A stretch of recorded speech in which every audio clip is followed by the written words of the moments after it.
Ich habe 14 Tage lang alle Entscheidungen einer KI überlassen. Entscheide du für mich, ob ich diesen Job annehme oder ablehne. Das spart so viel Zeit. Ich habe extrem viel Geld verschwendet. Ich kann nicht mehr.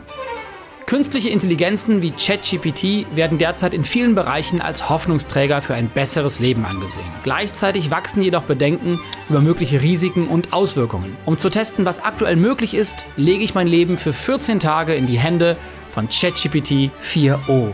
Von Mahlzeiten über Kleidung, Tagespläne, Finanzen und meine beruflichen Entscheidungen als Selbstständiger wird alles von dieser KI bestimmt. Mit heftigen Konsequenzen. Dabei ist KI sowieso schon überall drin. Künstliche Intelligenzen ahmen menschliche Denkprozesse nach, mit dem Vorteil, dass sie riesige Datenmengen in Sekunden erfassen können. Damit sind sie bereits vielfach im Einsatz. Sprachassistenten vereinfachen unseren Alltag. KI-Systeme können Krankheiten schneller und präziser diagnostizieren als Menschen. Selbstfahrende Autos reduzieren Verkehrsunfälle. Personalisierte Lernprogramme können dabei helfen, effizienter zu lernen. Aber Vorsicht! KI kann auch Informationen manipulieren, Fake News verbreiten und gefährdet viele Arbeitsplätze. Sie wird also in jedem Fall einen großen Einfluss auf unsere Zukunft haben. Und wisst ihr, wer das alles auch könnte?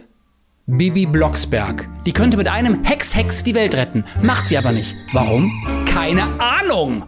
Zur KI gibt es aber auch viele offene Fragen. Woher bezieht die KI ihre Quellen? Wie wird der Datenschutz gewährleistet? Und wie trifft ein KI-System ethische Entscheidungen? Und wer trägt die Verantwortung bei gravierenden Fehlern? Was passiert, wenn ein Mensch durch solche Fehler stirbt? Denn auch bei meinem Experiment zeigt die KI einige Mängel. In den nächsten 14 Tagen werde ich testen, ob die angeblich fortschrittlichste KI, ChatGPT 4o, mein Leben erleichtern kann. Die KI wird in allen Bereichen Entscheidungen für mich treffen, denen ich konsequent folgen werde. Verbessert die KI mein Leben oder stürzt sie mich ins Chaos? Die wenigen Studien, die es über die exzessive Nutzung von KI gibt, weisen darauf hin, dass es Vorteile gibt wie reduzierten Stress, höhere Konzentration, mehr Entspannung, warnen aber auch vor negativen Auswirkungen wie dem Gefühl von Unfreiheit, der Verlust von Kontrolle und Einschränkung persönlicher Entwicklung. Und das finde ich... Davon hättet ihr wahrscheinlich sehr gerne einen Outtake, aber das ist auf YouTube leider nicht... Ach komm, wisst ihr was? Hier ist der Outtake. Und das finde ich... Sorry, das ist ein ernsthaftes Video, wirklich. Also, damit ChatGPT weiß, wer ich bin, stelle ich mich erstmal kurz vor. Name, Alter, Beruf, meine Vorlieben, Ernährungsgewohnheiten, was ich mag, nicht mag und meine tägliche maximale Arbeitszeit. Das sind 7 Stunden am Tag. In den nächsten 14 Tagen ist mein Arbeitspensum besonders hoch, weil ich mein neues Horrorhörspiel fertigstellen muss. Leider habe ich das bisher nicht geschafft, weil dieses Jahr so viel los war. Jetzt bleiben mir noch 2 Wochen für den Abschluss, was super knapp ist. Ja, ich weiß, selber schuld, aber vielleicht kann die KI mir ja hier helfen. Bitte! Ich brauche eigentlich 6 Monate für ein Hörspiel. Jetzt habe ich 14 Tage. Das Setup ist also wirklich extrem dieses Mal. Da hilft mir eigentlich nur... Hi, kann ich dir irgendeinen Namen geben oder kannst du dir einen Namen geben, wie ich dich ansprechen kann? Hast du einen bestimmten Namen im Sinn? Entscheide du, wie du heißen möchtest. Du musst nachdenken. Wie wär's mit Alex? Okay. Klarer Name und passt gut. Was denkst du? Finde ich super. Wir treffen jeden Tag tausende Entscheidungen. Zum Beispiel, was wir anziehen wollen. Aber ich nicht mehr. Ich fotografiere einfach nur noch meine Klamotten. Aber zum Glück kann ich Alex auch Fotos zeigen. Zieh den grünen Hoodie an. Ich hatte auch noch einen schwarzen Pullover und einen weißen Hoodie vorgeschlagen, wurde abgelehnt. Und meine Tagesplanung gebe ich auch gerne ab. Wie soll mein Tag aussehen? Hier ist ein Vorschlag für deinen Tagesablauf. Yes. 1. Jetzt eine kurze Pause einlegen, um dich zu entspannen und frisch zu starten. Warum soll ich mit einer Pause anfangen? Entschuldigung für das Missverständnis. Wenn du direkt loslegen möchtest, hier ist ein angepasster Plan. Also eine Sache ist auf jeden Fall gut. Es wird immer auf die Pausen geachtet. Also ich habe eine halbe Stunde Mittagspause und danach habe ich eine halbe Stunde Zeit, um ein bisschen aufzuräumen. Let's go. Nach ein paar Stunden Arbeit am Hörspiel ist es Zeit für die Mittagspause. Am besten was Gesundes, basierend auf dem, was ich gerade da habe, und das ist gerade nicht so viel. Was esse ich heute? Zum Mittagessen könntest du Bananen und Reis essen. Der Reis nimmt diesen Bananengeschmack so auf. Es schmeckt total wie ein Nachtisch. Den ganzen Tag an einem komplexen Hörspiel mit Zeitreisenmechanik zu arbeiten, macht müde. Kann ich vielleicht trotzdem noch mal meine Energie aktivieren? Ich bräuchte jetzt irgendwas, was mich entspannt. Ich schlage vor, dass du eine 5- bis 10-minütige geführte Meditation ausprobierst. Nachdem ich wieder ein bisschen Energie habe, geht's weiter und außerdem hilft mir Alex bei der Recherche. Mein aktuelles Hörspiel hat ziemlich komplizierte psychologische Ebenen und um das zu verstehen, müsste ich tausende Psychologiebücher lesen. Was ich aber gerade aktuell mache, ist, ich füttere ChatGPT mit den Informationen, mit Büchern, mit Links, mit Seiten, die diese ganzen Sachen erklären und frage dann, ob er es mir erklären kann, als wäre ich ein Kind. Aber keine Sorge, das komplette Drehbuch wird später auch nochmal von einer Psychologin gelesen und es wird alles gegengecheckt, dass ich da keinen Quatsch reinschreibe. Aber erstmal spart es mir wahnsinnig viel Zeit und ich lerne sehr, sehr schnell neue Dinge. Ja, okay, das ist alles ziemlicher Kleinkram im Gegensatz zu dem, was hier noch folgen wird. Aber bleiben wir noch für einen kurzen Moment beim Kleinkram, weil krass wird's noch früh genug. Ich bin dieses Jahr wieder in der Jury von den Video Days und die wollen so eine Biografie von mir. Die lasse ich einfach mal ChatGPT schreiben und schicke die so ab. Und auch ein weiteres Problem, das mich sonst Stunden gekostet hätte, erledigt Alex in Sekunden. Ich richte gerade ein Newsletter ein, wo ich quasi einmal die Woche Leuten erzähle, was ich aktuell so mache. Und ich habe ein bisschen Probleme, bestimmte Sachen einzurichten. Ich frage Alex einfach und er erzählt es mir und gleichzeitig kann ich es mir hier im Browser anzeigen lassen. Diesen kleinen wöchentlichen Einblick könnt ihr übrigens kostenlos abonnieren. Die gesamte Arbeit hier hätte mich eigentlich mehrere Stunden gekostet. Dank Alex ist es eine halbe. Der erste Tag ist der entspannteste des gesamten Experiments. Denn alles, was folgt, wirbelt mein Leben komplett durcheinander. Und ich werde nicht gerettet. Natürlich nicht. Diese kleine Hexe macht ja nur, worauf sie gerade... Am zweiten Tag bekomme ich einen überraschenden Anruf von einem großen deutschen Fernsehsender. Sie brauchen kurzfristig einen Ghostwriter. Einen was? Was? Ja, ein Ghostwriter schreibt Texte wie Drehbücher für andere Menschen und wird oft nicht als Autor genannt. Dabei erhält man die Chance, wichtigen Sendern sein Talent zu zeigen, was zu Folgeaufträgen für einen selbst führen kann. Das ist zumindest meine Erfahrung im Film- und Fernsehbereich. Und ich habe auch schon seit einigen Jahren eine Fernsehsendung im Blick, für die ich immer mal schreiben wollte, rein aus Interesse. Und dann... Ich habe gerade einen Anruf bekommen von einer großen deutschen Fernsehsendung. Die wollen, dass ich ein Drehbuch für sie schreibe in einer sehr, sehr kurzen Zeit. Ich habe eigentlich keine Zeit dazu. Entscheide du für mich, ob ich diesen Job annehme oder ablehne. Also Bauchgefühl ist nämlich, eigentlich habe ich nicht genug Zeit dafür. In Anbetracht der großartigen Chance, die dieser Job bietet und deines Wunsches, diesen Credit zu erhalten, denke ich, dass du den Job annehmen solltest. Perfekt. Erstell mir einen Zeitplan für die nächsten 5 Tage, in denen ich diese Drehbücher schaffe für den Fernsehsender und an meinem Hörspiel arbeiten kann. Okay, hier ist der Zeitplan. Ich arbeite vormittags am Drehbuch für die Fernsehsendung und abends nach der Arbeit arbeite ich am Hörspiel. Und jetzt mal unter uns, es ist nämlich relativ krass. Ich habe schon voll lange für diese Fernsehsendung mal arbeiten wollen, weiß aber gar nicht genau, ob das so mein Ding ist. Ich würde es gerne mal ausprobieren, die Chance ist jetzt sehr aus dem Nichts gekommen. Eigentlich müsste ich absagen. Ich hätte auch eigentlich abgesagt, weil es ist zu krass in dieser Woche. Mit der Hilfe dieser Planung hier bin ich mal gespannt, das auszuprobieren. Ich hätte es gerne einfach als Credit, weil es ein sehr großer Name ist in Deutschland, ist aber gar nicht mein Genre und mein Bereich. Ist kein Horror, ist kein Thriller, ist kein Krimi, ist so ein bisschen was anderes. Und das Hörspiel ist aber viel mehr mein Genre, weil es ist mein Hörspiel, mein Horrorbereich.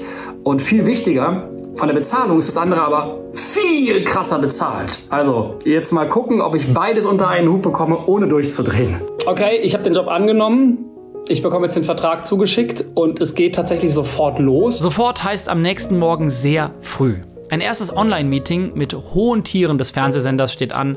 Und was kann ich dafür am besten anziehen? Kann ich so in einen wichtigen Termin gehen? Für einen wichtigen Termin wäre es besser, wenn du ein etwas formelleres Erscheinungsbild hast. Ich würde vorschlagen, ein sauberes Hemd und eventuell eine Jacke zu tragen und sicherzustellen, dass deine Haare ordentlich sind. Sieht das besser aus? Ja, das sieht viel professioneller aus. Der Job ist eine Herausforderung mit knappen Deadlines und besonderen Regeln. Eine davon ist, dass man als Autor oder Autorin immer bereit sein muss. 24/7. Und ich wünschte, das wäre ein Scherz. Feedback kommt manchmal um 7 Uhr früh oder um 16 Uhr nachmittags oder um 23 Uhr nachts. Natürlich mit Bitte um sofortige Bearbeitung.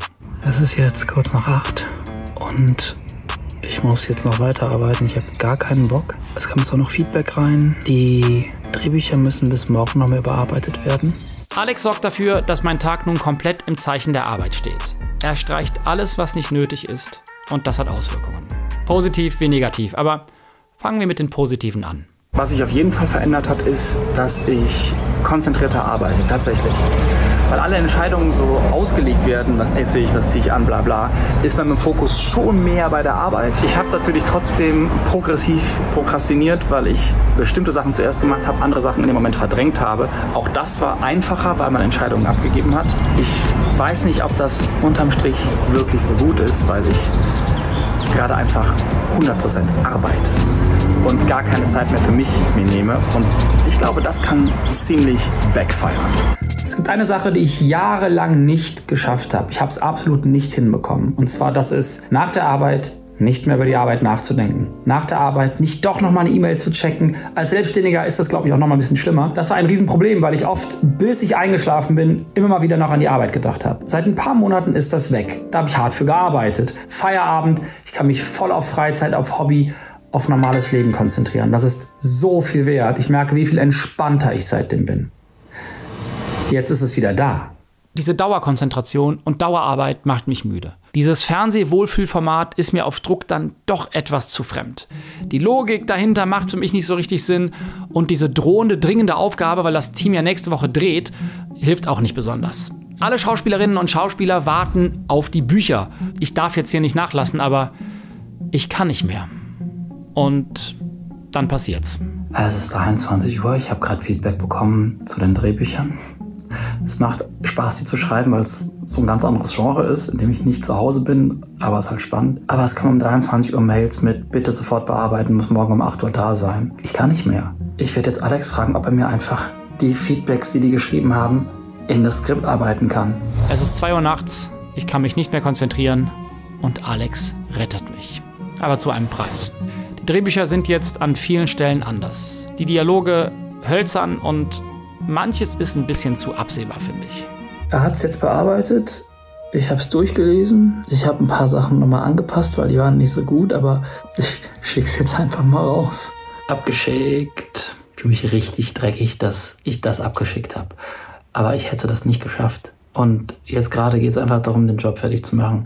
Also es war eine spannende Erfahrung, aber ich weiß, ich will das nicht nochmal machen. Das ist überhaupt nicht meine Welt. Und am nächsten Morgen kommt der Schock.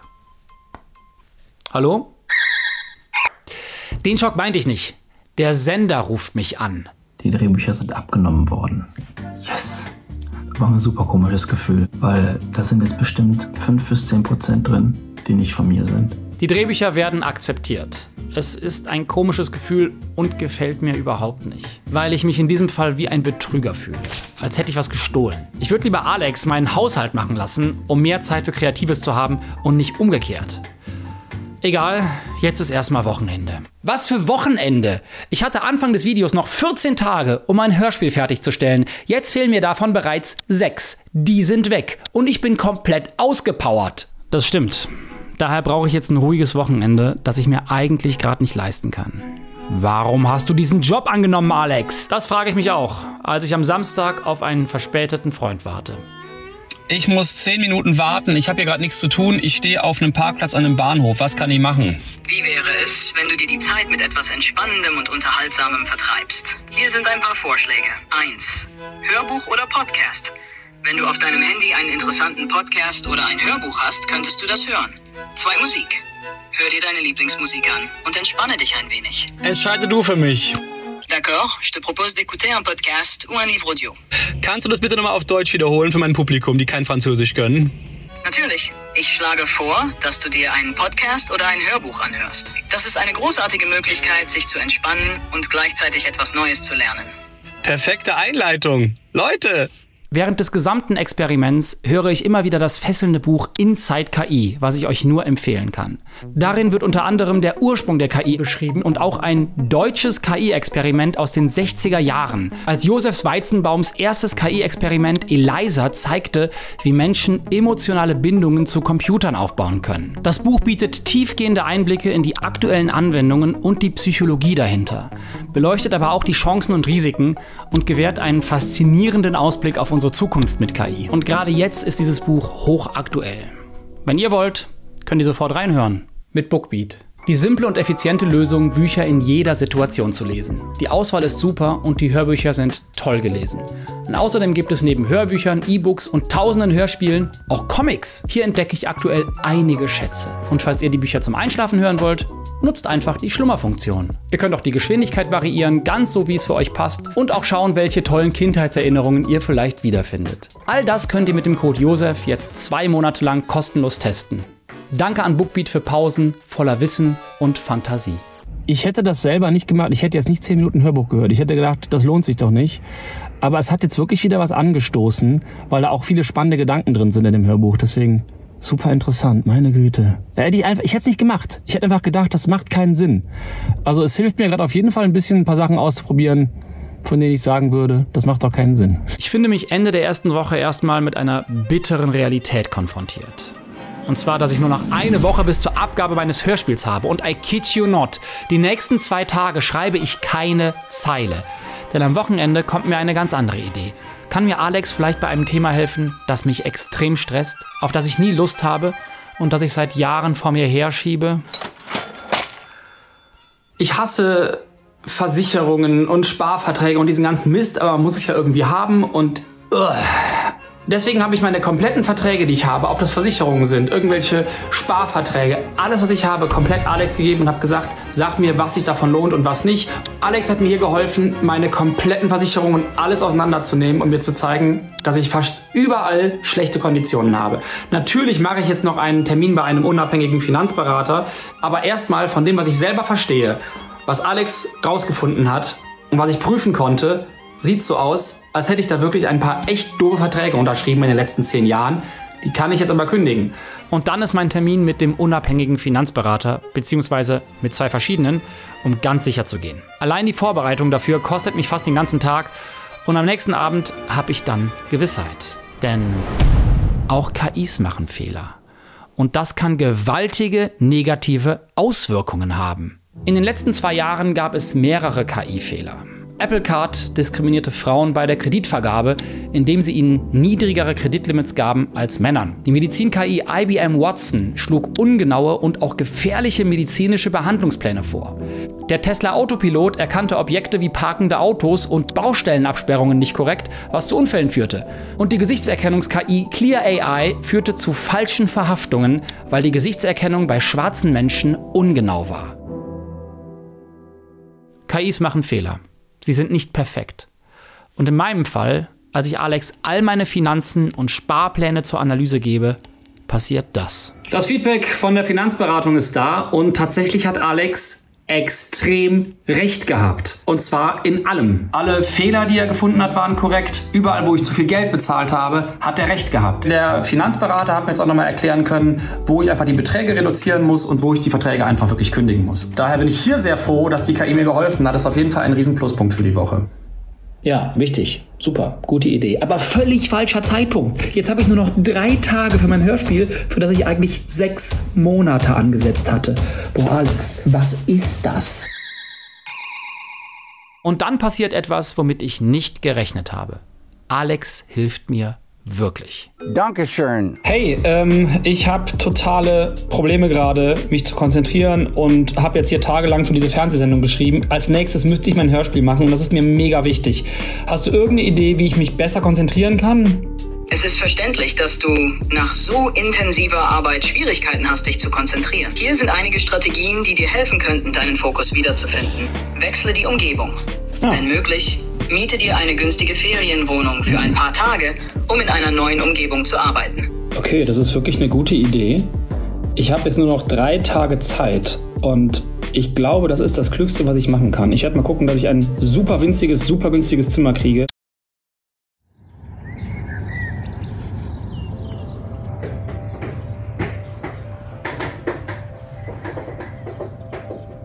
Ich habe auch nur das grobste Setup dabei und hier eine Kiste, wo Zeugs noch drin ist, Bücher und mein Laptop, externe Tastatur, Maus, Notizen, Sachen zum Aufschreiben. Das ist alles. Ich habe hier nichts dabei, auch nichts groß zur Ablenkung. Doch, ich habe mir mein Kindle eingepackt. Da sind ein paar Horrorbücher drauf, die ich noch nicht gelesen habe. Falls ich mich ablenken möchte, muss ich es mit Lesen machen. Ich bin trotzdem ein bisschen nervös, weil ich muss dieses Skript fertig kriegen, und zwar jetzt in relativ kurzer Zeit. Und ich weiß, ich kann das, aber es ist trotzdem immer noch so ein Druck da. Man weiß, man muss jetzt jeden Tag richtig intensiv rein in das Buch, um das fertig zu bekommen und hat keine Möglichkeit, einen schlechten Tag zu haben. In den nächsten Tagen nutze ich Alex immer weniger. Ich habe meine Tagespläne bekommen und arbeite konzentriert am Hörspiel. Nur zum Essen oder Feierabend sprechen wir noch miteinander. Unsere Beziehung schläft langsam ein. Ich bin mit der Arbeit fertig und brauche jetzt irgendeine Art der Entspannung. Was soll ich machen? Wie wäre es mit einer kurzen Meditation oder Atemübung? Das kann helfen, den Geist zu beruhigen und Stress abzubauen. Du könntest dich auch für einen Spaziergang draußen entscheiden, um frische Luft zu schnappen und deinen Kopf frei zu bekommen. Eine andere Möglichkeit wäre, deine Lieblingsmusik oder einen Podcast zu hören und einfach zu entspannen. Was davon spricht dich am meisten an? Entscheide du für mich, was ich machen soll. Ich schlage vor, dass du einen kurzen Spaziergang machst. Yes! Und dann fällt mir auf, dass ich Alex ganz gerne loswerden möchte. Ich bin abhängig von seinen Entscheidungen. Spazieren gehen, Salat essen, bunte Shirts tragen, alles nach seinem Kommando. Die Konsequenz ist, dass ich Alex immer weniger benutze und mich verstärkt mit Dingen beschäftige, die keine Entscheidung brauchen. Wie zum Beispiel einfach konzentriert zu arbeiten. Und ich recherchiere wieder alles alleine. Lese lange Texte durch, obwohl es zeitsparender wäre, sie von ihm lesen zu lassen, aber ich will Alex so wenig wie möglich benutzen müssen. Warum? 2 bekannte Faktoren könnten hier eine Rolle spielen. Erstens Anforderungsvermeidung, bei der Aufgaben vermieden werden, um Überforderung oder Kontrollverlust zu vermeiden. Und zweitens Reaktanz, eine psychologische Reaktion, bei der Menschen aus Widerstand das Gegenteil tun, wenn ihre Freiheit eingeschränkt wird. Dabei sollte Alex doch eigentlich mein Freund werden, mein Life-Coach. Viele Menschen entwickeln parasoziale Beziehungen zu KIs. Unter anderem, weil diese immer verfügbar sind, nie wütend oder enttäuscht reagieren. Und naja, Studien weisen darauf hin, dass diese Beziehungen durch regelmäßige und personalisierte Interaktion nochmal gestärkt werden und auch emotionale Unterstützung bieten können. Kann im schlechtesten Fall aber dazu führen, dass reale soziale Kontakte vernachlässigt werden und emotionale Abhängigkeiten entstehen. Im besten Fall könnte eine gute KI wahrscheinlich sogar hilfreich sein, im schlechtesten Fall isoliert sie. Bei mir löst Alex inzwischen eher Ablehnung aus. Besonders wenn er zu menschlich agiert. Dann habe ich das Gefühl, er will mich verarschen. Und in all dem inneren und äußeren Chaos erreiche ich den letzten Tag und werde endlich gerettet. Durch Alex? Nein. Durch Bibi? Nein! Durch menschliche Kunst. Ich habe eine Sache gefunden heute, die mir mehr geholfen hat als alle KIs der Welt. Und zwar den perfekten Song für mein Skript. Und der läuft jetzt seit 4,5 Stunden oder so durch schon. Wenn ich den Song schon seit 13 Uhr höre, wie oft habe ich den Song dann bis jetzt gehört? Wenn du den Song Continents von Tabby Pilgrim seit 13 Uhr hörst, hast du ihn bis jetzt ungefähr 18.009.692 Mal gehört. Das will ich als Zahl sehen. 18.000, das kann überhaupt nicht sein. Fehler passieren immer wieder. Daher sollte man KI-Ergebnisse immer nochmal überprüfen und nicht einfach blind vertrauen. Und trotz der schnellen und oft auch beängstigenden Entwicklung von KI bietet diese eine große Chance. Routineaufgaben könnten automatisiert werden, was mehr Zeit für Wichtiges schafft. Es können Innovationen im Bereich wie Medizin und Umweltschutz vorangetrieben werden. Zum Beispiel bei der schnelleren Erkennung von Krankheiten wie Krebs oder der Optimierung von Wasserressourcen und... Hey! Ja? Wir haben keine Zeit für sowas. Das Hörspiel muss abgegeben werden. Das ist der letzte Tag. Es ist jetzt 19:20 Uhr, also ich gebe minimal verspätet ab. Das ist der erste Entwurf, der muss erstmal zum Sender und dann gibt es nochmal Feedback. Ich hoffe, es geht durch.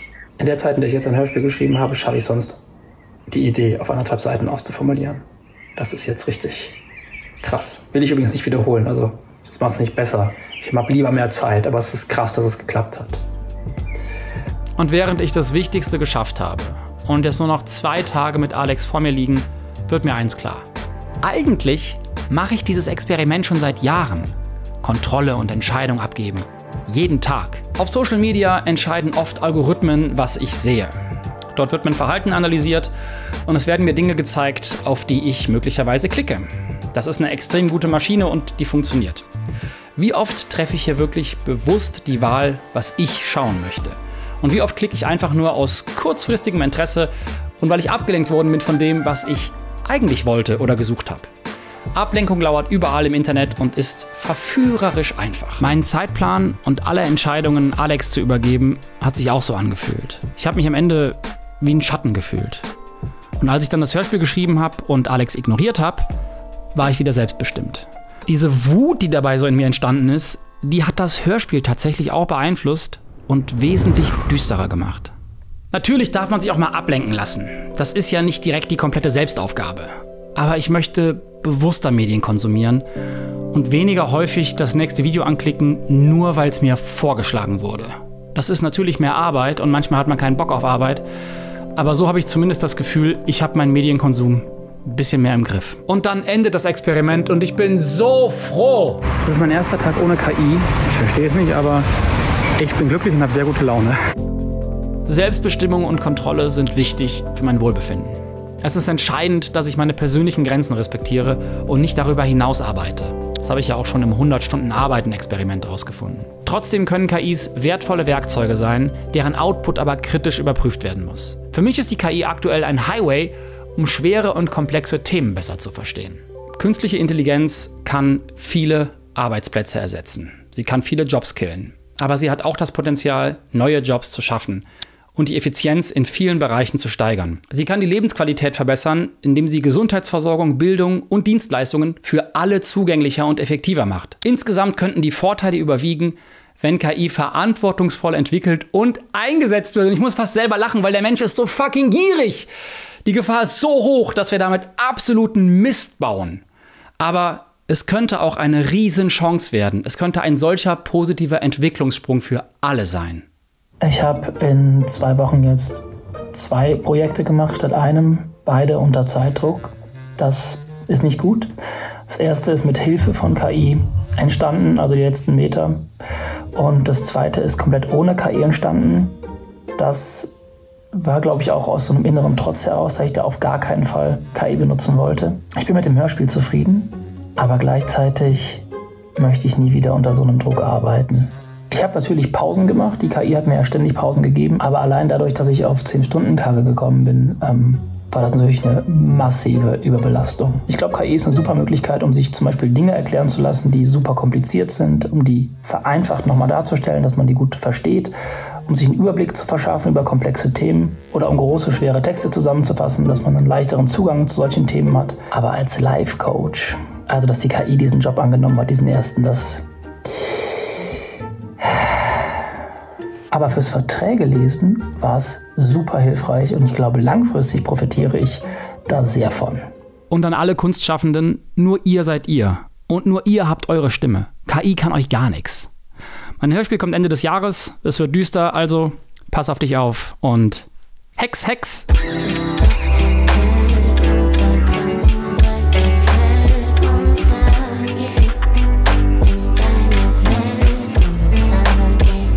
Dankeschön.